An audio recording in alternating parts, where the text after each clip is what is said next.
Welcome back to Suburban Black Girl, episode 41.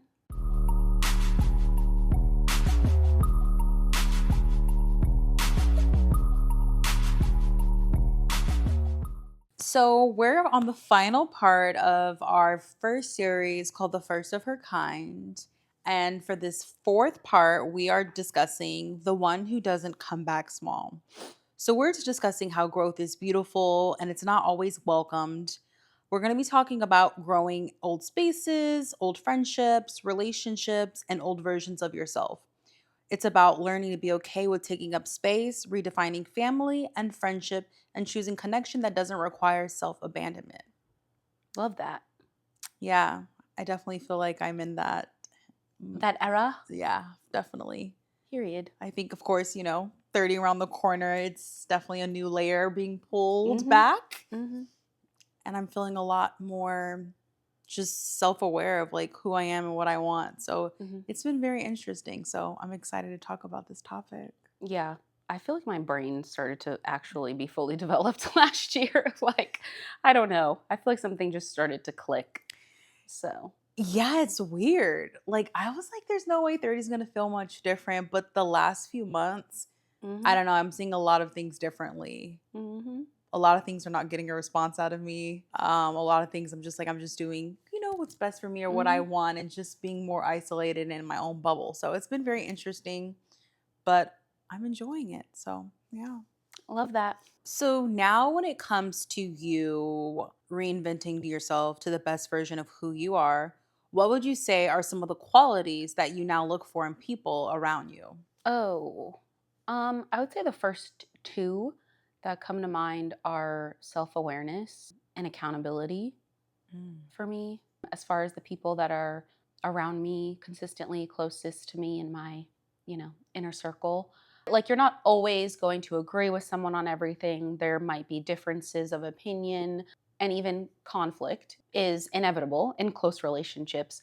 But for me, I feel like when it comes to conflict resolution or being able to coexist with somebody even with a difference of opinion on something, I think a lack of accountability and a lack of self-awareness makes it very difficult to Yeah. coexist or to have somebody close to you, and have peace without those two things. Because if somebody is doing something that you don't like and you want to, maturely address it with them, if they can't be accountable for their actions or if they're not self-aware enough to be like, okay, yeah, you know what, sometimes I can be passive aggressive, or you know what, sometimes my Mhm. tone can be harsh. So what she's saying probably is fair or valid, whatever. Then I don't see how you can resolve conflict in a healthy way Yeah. if somebody doesn't know themselves, or at the very least can be like open-minded to feedback. And so, yeah, I would say those two things. I definitely agree with you for sure on the accountability Hmm. because I still find myself, even just like a recent situation as of today that was brought to my attention via my cellular device. Um, I just felt like someone was trying to come for me. Hmm. And I felt as though the person wasn't taking accountability for their action. And to the point of the matter was that it was miscommunication on their end.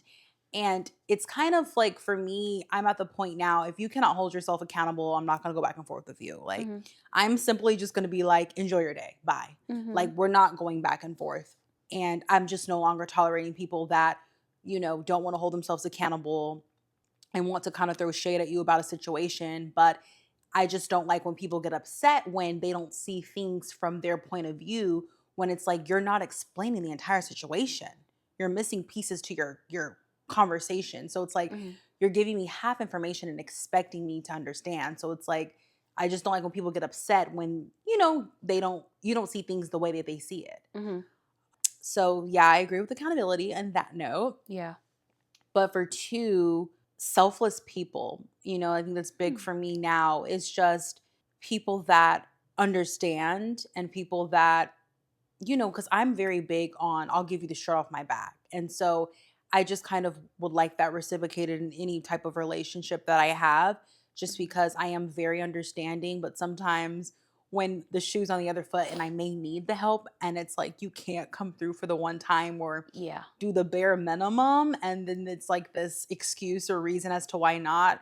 I'm just like I just don't have time for that at Hmm. this point of my life anymore. So I would say that is number 2. And I'm faced with that currently in my life.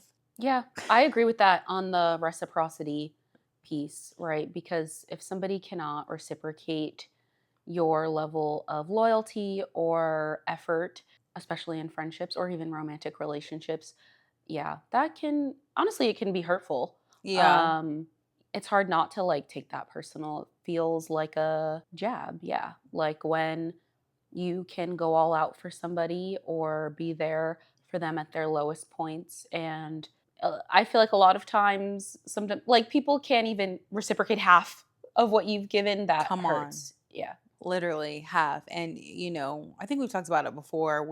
I'm not expecting you to meet me halfway. Like I'm just a generous person. Just that's just who I am. So I Mhm. don't expect someone to meet me halfway or do more than what I'm doing. Mhm. But, just be a little more considerate. Mhm. But I don't know. The way people want you to be so understanding for them all the time and it's like, but Yes. come on. Yes. Come on. Yeah. And the same thing with feedback. I feel like we've talked about this before Yes. too, is the people that love to give feedback usually are the ones that cannot take it. No, literally. Yeah. So How do you protect your healed self from old triggers? I think that goes back to the previous question. If you put in the work to heal, then you have to have a different type of people around you. You know what I mean? It's like if you're a recovering drug addict, you can't hang out with the same people that you used to be doing drugs with. Or, Yeah. I mean, that's extreme.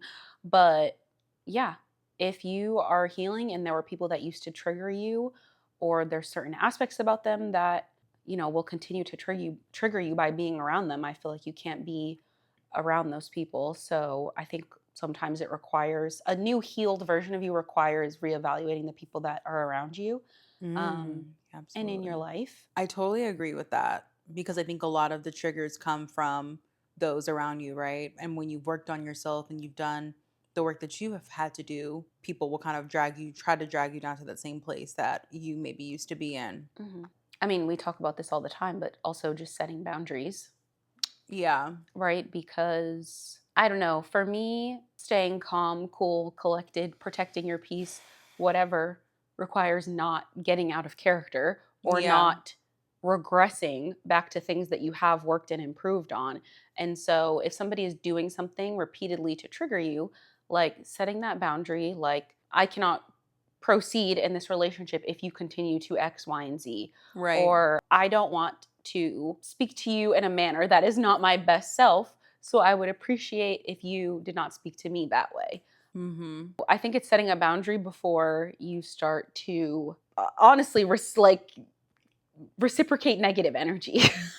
Cuz that's Right what's before coming you next. exactly, like before you snap and regress back to somebody you don't want to be is yeah, setting that boundary or aka a polite warning. Don't do Literally. that. Literally, because I feel like the most drama always starts when you're at work. Like, why y'all be trying to come for me during work hours? Mhm. Please stop. Mhm. But it just finally hit me what I was thinking. I'm no longer I feel like I've always tried to not let things get to me, but I'm learning that I cannot control someone else in a situation. And as much as I try to not let it affect my emotions, it honestly was. And so now I'm really pulling myself away from the situation and just kind of detaching myself emotionally from it to where it's like I cannot let this affect me. This is not really only thing I control is myself, right? Mhm. And so that's something honestly I've learned as of really lately is Mhm. just I can only control myself and my own actions. Mhm. And that has honestly been helping me a lot with dealing with conflict and dealing with other people and their issues and Mhm. trauma or whatever they have going Mhm. on. But yeah, I think it's as simple as that. When you realize you can't control anyone else's emotions but yourself, Mhm. it makes it a lot easier to kind of get through certain situations. Yeah, I fully agree with that. I think relinquishing control is something that I had to work on over time is like people are going to be who they are. You can't control their actions, but you can control your reaction. Um Absolutely. so, I know you're big on no new friends, Blake. oh heavens. But the question for you is How do you know when it's safe to let new people in? I don't know. I don't think there's a like a marker for that. I think for me it's more a feeling. Cuz for me it's all about how I feel around you, and we talked about Yeah. this, was it last week, where like starting to pay attention to your intuition more, and what your Mhm. body is telling you after you've been in somebody's presence. So I think it's more my comfort level, and I think over time the more time I spend around somebody, the more I'm like feel free to like be myself. And then I think it just happens naturally. I don't think, Yeah. I don't feel like I'm getting to know somebody and just like over analyzing every little thing and being extremely analytical about it. I think more paying attention to, yeah, honestly, intuitively, my intuition. Yeah. No, I'm definitely all about organic connection. I don't think you can force any type of friendship or relationship. I'm just super big on just letting things go with the flow and just a natural chemistry. I know there are some people that kind of press friendships or they really want to be a certain person's friend very bad. Hmm. I just feel like those never end well. Yeah. I'm just always big on just organically getting to know someone just because, just like dealing with a man, right? It takes about, I hate to say it, 60 to 90 days now to see a man for who he truly is. Minimum 90. Minimum 90. Minimum. Yes. So, I find the same thing to be with maybe some friendships. Sometimes it takes longer than that, right? But there are times where you can kind of meet a new friend and kind of see what are their intentions with you, right? Because there are some friends and girls that will come into your life wanting to gain something out of you, whether Hmm. you know it or not. And so for me, if I have someone that's new in my life, those are kind of some of the things that you have to just consider at first, right? Yeah. Especially depending on the circumstance of how you met. Maybe Hmm. you met online or in person or at a bar or in a bathroom at a club. Yeah. It all depends on what setting. Yeah. So I think keeping that in mind. But I mean, I'm open to new friends if it makes sense and if it, like you said, if it feels right within my spirit, because I'm so big on Hmm. energy. Like Hmm. I feel it immediately. I'm like, yeah, no. Like when I feel closed off, then I'm like, I can't let you in at all. Yeah. And it's not even a on purpose thing. Right, right. It's just, yeah. I think people probably first meeting me probably think I'm like very serious, maybe intimidating, maybe not nice or whatever. Assume I'm not nice, whatever. When I feel like I'm actually very silly. I feel like, once you actually get to know me, but I feel like I don't feel comfortable showing that side until, Mhm. yeah, I feel comfortable around you. It just happens naturally. Yeah, no, I'm right there with you. I feel like I'm the same way. Like my personality is really not the same if I don't really know you. Like I commend people that just have that bubbly, open personality, no matter who Mhm. they're around or who they know. So Mhm. I'm the same way because I feel like it's very private. It's very sacred to me. Yeah. So yeah, I agree with that. Yeah. What's something that you used to tolerate that you won't even entertain now? I'm trying to think of an answer that's not passive aggression because I feel like I say that once every 4 business days. Hmm. Oh. I think people just being emotionally immature in general. People that are not in tune with their emotions and cannot express them in a healthy way, their negative emotions. That's something that over time I'm starting to lose more and more patience for. I can't deal with people that lash out when they're upset and they can't communicate what they're feeling in a healthy way. Mm. Yeah, that's something I'm starting to lose tolerance for. One, because it triggers me, and it also, Mm. like, I feel like conflict resolution is hard enough on its own. Then when you add like being overly reactive, Mhm. or yeah, like throwing jabs when you're upset instead of actually just saying what is hurting your feelings, it makes the problem bigger than than it was to begin with. Yeah. So that's something I've had a real issue with, yeah, over the past couple of years, is people that cannot just maturely express that something bothered them, something hurt them. Yeah, people really want you to be mind readers. And it's like, That is the perfect way to say it. I hate when people expect me to read their mind. hate it. Yeah. It's so annoying because it's like people can get so upset and they're so emotional, but it's like I literally can't read your mind. So if you don't Mhm. tell me, then how am I supposed to know? Yeah. right? But it all just boils down to communication styles. Everyone's communication style is very different. Mm. But for me, I would say it's really not tolerating people that don't show up for me the way I show up for them. Because I'm the type of friend, like, I will show up regardless. If I have a lot going on or whatever I may be into, or whatever is happening, I will show up for you. And a lot of times people just don't do the same. Yeah. And, I'm more selfish with that now and not as open with people that just do not reciprocate that energy. Sometimes I'm like, oh, it's fine. Like, I get it. But then it's like, it's happened time after time after time again. Yeah. And it just has me pulling back less. I'm like, I'm not doing that no more. Or I don't even want to do that for that person anymore. I'm not, no. Yeah. So that's something that I've had to just kind of pull back from a lot. And I hate that because, like I was saying earlier, just a generally a giving person, but people just take advantage of that. Because what is the benefit of that? Like, Yeah, I don't know. It feels leechy, for lack of a better literally. word, you know? Yeah. Or like somebody's taking advantage of you, and that's not a good feeling. No, no, it's really not. What's one boundary you set that completely changed your peace? I would say not engaging when people are not communicating in a healthy way. If people want to be passive aggressive and throw jabs, not entertaining it, you know? Hmm. Not giving, because I feel like people do that to get a reaction out of you. So literally not reacting. Yeah. And then also when people are being disrespectful when they are upset, my Hmm. boundary is not no longer engaging in that conversation. The conversation's over at that point. So yeah, I feel like I maybe used to be a why are you talking to me like that? Don't like no, the conversation's just over.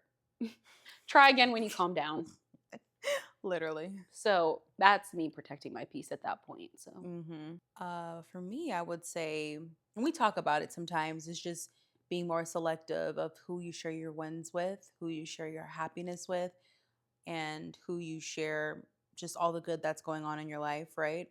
That has been the game changer for me because the more people I was sharing with, the more I felt empty afterwards, or I didn't feel as though people were, I don't want to say cheering me on because I don't really need a pat on the back, but you know what I mean? There's nothing worse than when you tell someone something or you share good news and they mhm. have something negative to say back, or they're kind of just like blank face staring back at you. It's like, Mhm. oh, okay. Mhm. And so I think that's one of the things I'm mastering right now is I'm the most at peace with just kind of keeping things really more so to myself or to more of a tighter inner circle. I'm not really big on sharing as much anymore unless someone asks me to be honest with you. And I'm totally fine with that. Mhm. I think that's the healthiest place to live. And it's time and time again, and you hear it all the time, is that people are preying on your downfall. And as we're getting older, I'm just realizing the world is just so evil, Mhm. and they hate to see anything good happening in your life or to see anything happy. And so for me, I'm very protective of anything that makes me feel good Mhm. and for the people that I love and care about. So with that being said, just Yeah. yeah, more protective of those things. Yeah. I agree. Especially when that thing is something that's giving you purpose Right. and fulfillment and somebody's not happy for you or excited for you, that's a direct attack on you. Like, Mhm. on what you're doing with your life that's meaningful to you and possibly you making a positive impact on the world. So that's the most Mhm. disheartening part of it to me when people can't celebrate that. I like this question because I actually don't feel like I have an answer myself. Mhm. When do you know it is time to address something with someone versus cutting them off? Right? Like this podcast is a huge part of both of our lives. So if you feel like somebody does not support you in that, is that an immediate cutoff or is that something you express to the person? Because that's a red flag, right? Right. Or does it depend on your relationship with the person? Right. I think there's a lot of different factors with that. For me, it's how close are we? Um, because there are some friendships where honestly stuff like this, if you really aren't supporting, something like this as in our podcast, then that's just kind of like an automatic cutoff. And maybe if we're not as close, or maybe, we don't have this really strong bond, then no offense, I don't feel like I need to say much at all. Mhm. Because sometimes in a friendship, you can kind of see the other person, their foot is kind of out too. So it's like, cool.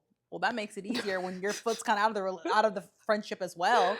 You know what I mean? There are certain friendships like that where they're already kind of on the verge of one fallout or one argument. Mhm. So for me, those ones are easier to kind of just like, we don't even have to talk about it. We can just Mhm. quiet cut it. Mhm. But I do believe in those that are close to me and friendships I really value. I will definitely try to have a conversation about it. But if you're kind of not seeing things through, and I feel like we're going through more arguments, and when I feel like we're talking, it's just like this animosity, Mhm. then we can just kind of dead it right there. Mhm. But I definitely think it plays a factor in just the type of relationship that it is, for sure, for me. But I also think the honest to God truth is, me being an only child, I came into this world alone. And sorry, I can survive alone. And I hate that about myself sometimes, because that is kind of the toxic trait of an only child, is that we can literally exist in this world by ourselves. Mhm. I think a lot of people that maybe aren't only children are a lot more dependent on having other people around them or needing people. Mhm. I honestly don't need people at all. Yeah. I enjoy people, but I don't need them. And so sometimes I think my cutoff game is a little more aggressive than the average individual. So, like, as you're asking me this question, Mhm. I have some people in my life where I'm like, I think they're gonna get the silent chop, the silent chop Mhm. soon. Yeah. Um, and most people want to talk it out, but sometimes I just don't do that. I'm like, for what? Also, that was what I was just gonna say. Also, when I think of, is it worth discussing or just kind of quietly cutting it, what type of individual are they, right? Are they aggressive, combative, anything like that? If I know it's going to cause tension and it's going to be drama, no, I'm not doing it. Like, I will just dead it right there. So Mm. I think that's also it. Like, knowing who that individual is and how they're going to react to it, Yeah. that's the first thing I consider. Yeah. Yeah. I agree because I feel like friendships, relationships, whatever, I feel like I always used to be the type of person that would want closure, like, and a full ending Mm. conversation. Um, but I feel like as I've gotten older, I've started to be okay with, yeah, I just haven't spoken to them. Yeah. Sometimes I get little, moments where I'm like, hope they're doing well Right, or of hate that course. ended that way. Right. Um, but then when I replay everything in my head, I'm like, yeah, no. Yeah. Well, there's a reason why we don't speak anymore. Yeah, great question. I definitely would love to hear what our listeners and our followers think about that, because Yeah, because for some people, their cutoff game is very strong. They don't need mhm. to have some like mature, closing conversation, Right. closure. But yeah, for other people, they want to feel like they exhausted every option, every Mhm. conversation, addressed everything before they give up on any sort of friendship, relationship, whatever, cut somebody off. And I can see both sides of that, Yeah. honestly. But I think it heavily depends on what it is. Like not supporting something that is literally something I work on every single day that means a lot to me. I feel like that's grounds for cutting off. Mhm. Disagreements, yeah, that can depend. Maybe that can be talked about. Apologies can be had. Yeah. But yeah, this, no. Yeah. Because to me, what is there to talk about? Exactly. If you don't support me in something that I'm literally putting my life into, there's no conversation to be had about that. Because what is the person going to say? Literally. They're going to me, actions speak louder than words. So if you're not Mhm. supporting or doing anything to show support, interest, whatever, then you don't care. Exactly. And Your if you actions don't are care, loud. then what is going to occur in this conversation? You're going to say, oh, yes, you do care. You're lying. Literally. No, it's so true.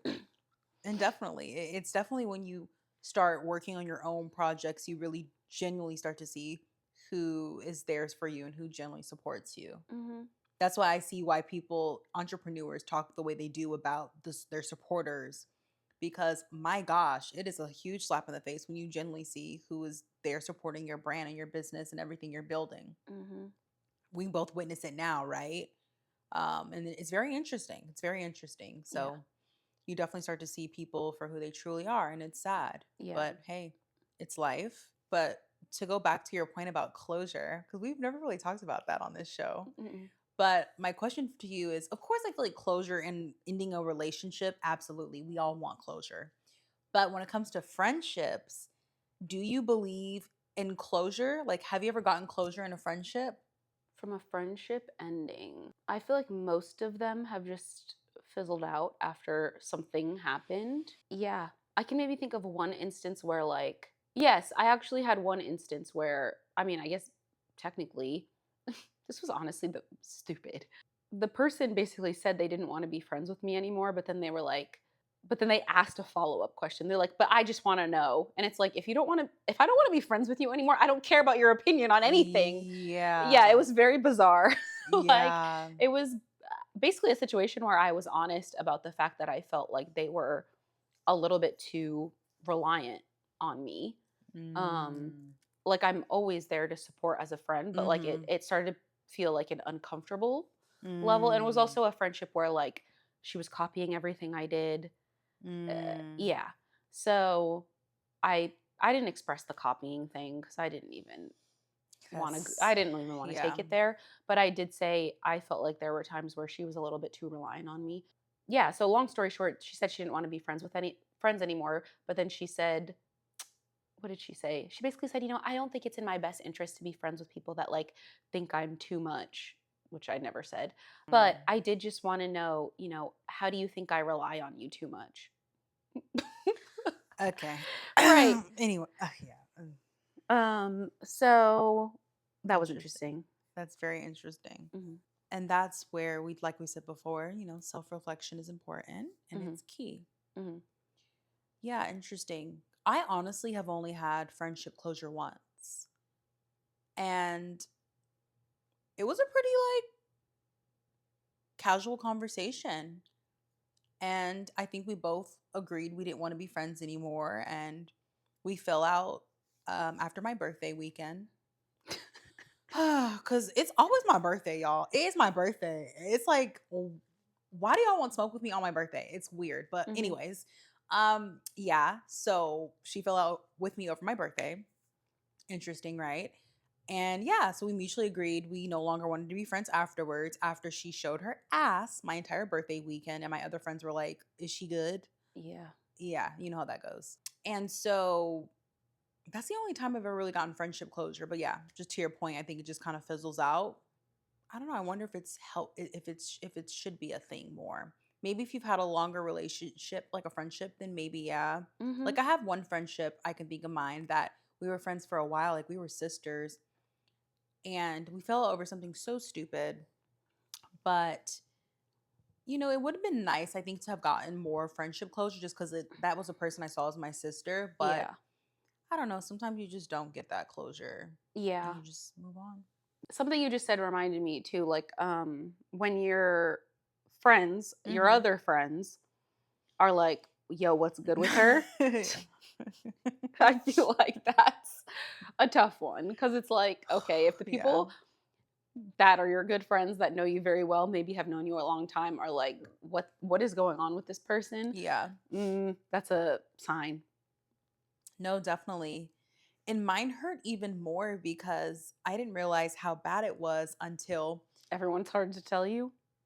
yes, but I also saw it on camera. Because you know how it is when it's Oh, like, Jesus. oh no, it was Not in bad. 4K. Literally in 4K. Like it was because it was a birthday weekend. So this is multiple dinner tables where obviously the birthday cake is coming out and was like, happy birthday, Ashlyn. And she's sitting there like this. Oh, that's a viral moment. Where's the footage? Girl, I know. I actually have it on my phone somewhere. And I keep it just for like that core memory, just to have in the back of my mind. Like, that is scary. Like, Can you send it to me? I'll black out her eyes so we yeah, can let me try to find it because I do have it. I do have it somewhere. I'm gonna find it. I'll add it to this Um video so people can see. We'll just slightly blur her face. slightly because I don't care.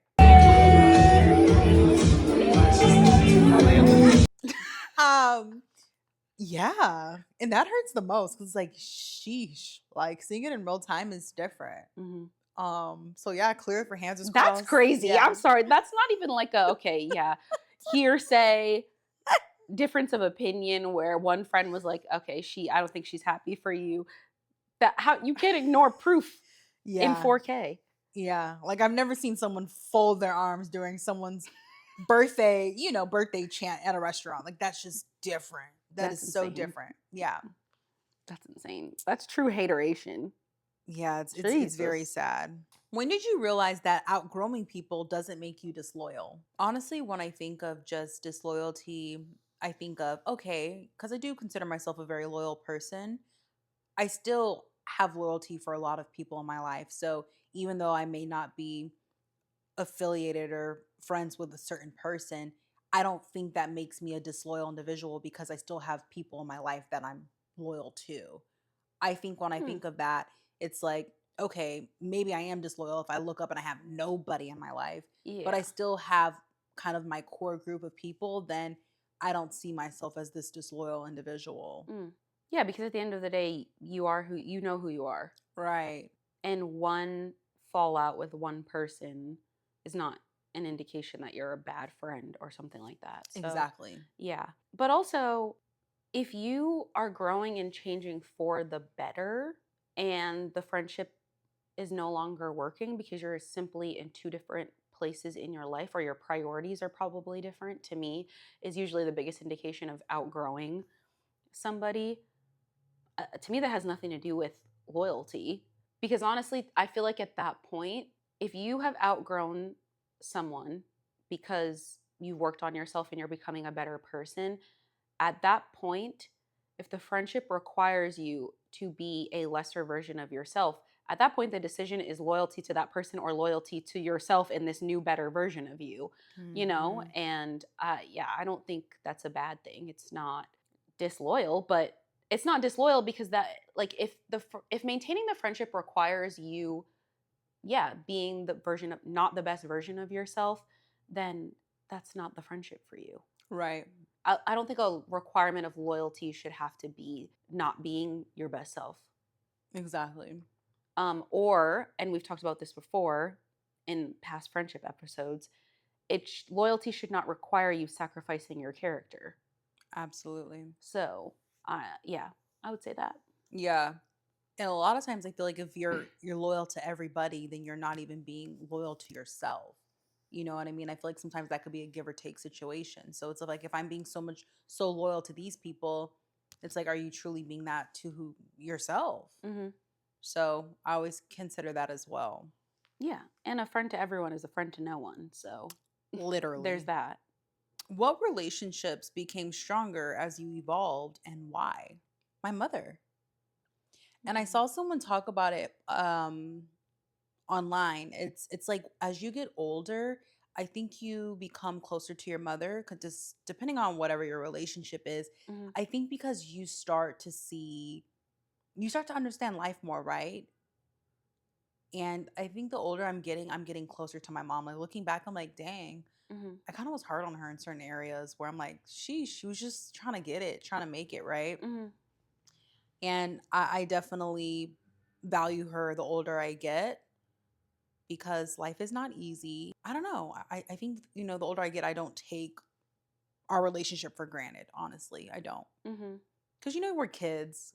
And I We was get gonna mad about say I can things. see that with I feel like my relationships with older family members in Mm, general now that I'm an adult because I feel like it's on both sides. mm-hmm. Like you get older and you can appreciate that they were doing their best, but I feel like as you get older, they start to look at you as an adult Yeah. and not, and I think that also helps the relationships because yeah, now you're two adults that have learned and grown. And I feel like sometimes in families, and I feel like a lot of times it's a black family thing, but maybe in general too, it's like, I think sometimes, I don't want to say there can be like a lack of respect for children because they're children, right? But if you're wanting a child to be respectful and speak respectfully, you also have to speak respectfully to them. Please. But I feel like a lot of